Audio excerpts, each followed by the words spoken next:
Hi friends, time for chapter 5 of Pippi Longstocking. Pippi sits on the gate and climbs a tree. Outside Villa Villacula sat Pippi, Tommy, and Annika. Pippi sat on one gate post, Annika on the other, and Tommy sat on the gate. It was a warm and beautiful day toward the end of August.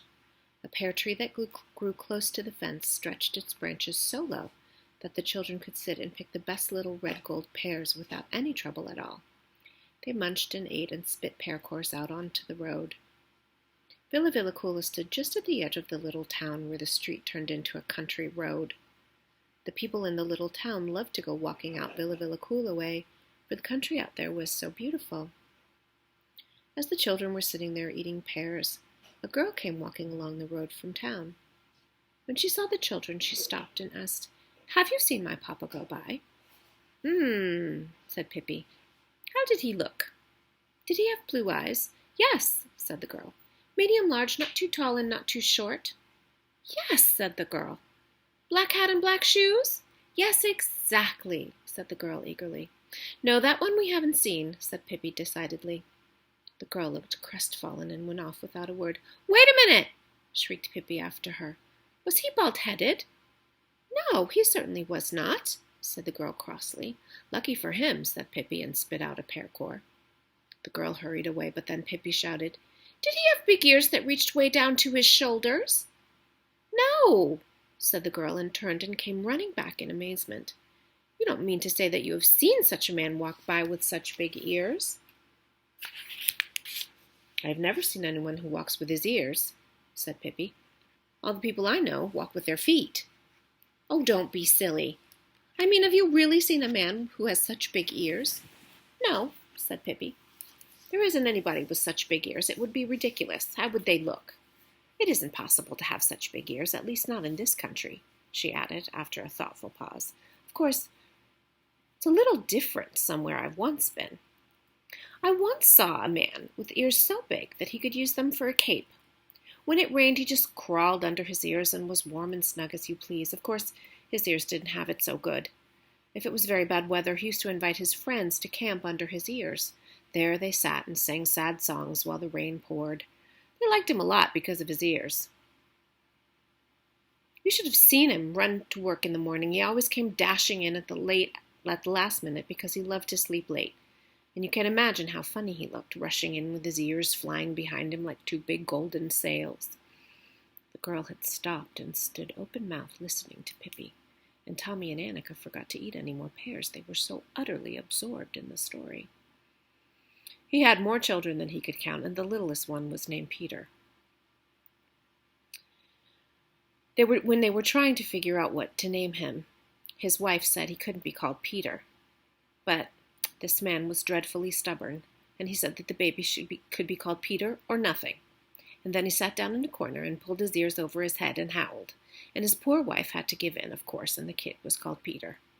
"Really?" said Annika. "This kid was the hatefulest kid in his whole town," continued Pippi. "Fussy about his food so that his mother was most unhappy. You know, of course, that where they lived, they ate a special kind of soup. And there sat his mother with a whole plate of this soup trying to feed him. 'Now, little Peter,' she said, 'come on, we'll eat this soup for Daddy.' But Peter just shut his mouth tight and shook his head.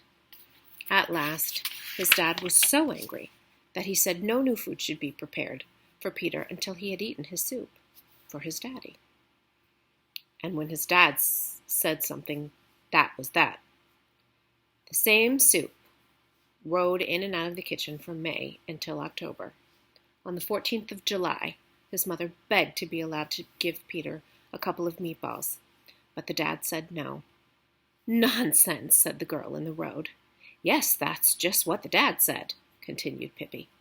'Nonsense,' he said. 'It's perfectly plain that the child can eat the soup, if he'll only stop being so stubborn.' But Peter kept his mouth shut tight from May to October. 'But how could he live?' asked Tommy, astonished. 'He couldn't live,' said Pippi. 'He died of plain, common, ordinary pig-headedness the 18th of October, and was buried on the 19th. And on the 20th, he was laid to rest. So it came in handy after all. No harm done, said Pippi happily. Then she looked thoughtfully at the bewildered girl who stood in the road. Why do you look so funny? Asked Pippi. What's the matter? You don't really think I'm sitting here telling lies, do you? Just tell me if you do, said Pippi threateningly, and rolled up her sleeves. Oh, no, indeed, said the girl, terrified. I don't really mean that you are lying, but... No, said Pippi, but it's just what I'm doing. I'm lying, so my tongue is turning black. Do you really think that a child could live without food from May to October? To be sure, I know they can get along food for 3 or 4 months, all right, but from May to October, it's just foolish to think that. You must know it's a lie. You mustn't let people fool you so easily. Then the girl left without turning around. People will believe anything, said Pippi to Tommy and Annika. From May till October. That's ridiculous. Then she called after the girl, No, we haven't seen your papa. We haven't seen a single bald-headed person all day. But yesterday 17 of them went by, arm in arm. Pippi's garden was really lovely. You couldn't say it was well kept, but there were wonderful grass plots that were never cut, and old rose bushes that were full of white and yellow and pink roses. Perhaps not such fine roses, but oh, how sweet they smelled. A good many fruit trees grew there, too, and best of all, several ancient oaks and elms that were excellent for climbing. The trees in Tommy's and Annika's garden were not very good for climbing, and besides, their mother was always so afraid they would fall and get hurt that they had never climbed much. But now, Pippi said, Suppose we climb up in the big oak tree. Tommy jumped down from the gate at once, delighted with the suggestion. Annika was a little hesitant, but when she saw that the trunk had nubbly places to climb on, she too thought it would be fun to try. A few feet above the ground, the oak divided into 2 branches, and right there was a place just like a little room. Before long, all 3 children were sitting there. Over their heads, the oak spread out its crown like a great green roof. We could drink coffee here, said Pippi. I'll skip in and make a little. Tommy and Annika clapped their hands and shouted, Bravo! In a little while, Pippi had the coffee ready. She had made buns for the day. She came and stood under the oak and began to toss up coffee cups. Tommy and Annika caught them. Only sometimes it was the oak that caught them, and so 2 cups were broken. Pippi ran in to get new ones. Next it was the buns' turn, and for a while the air was full of flying buns. At least they didn't break.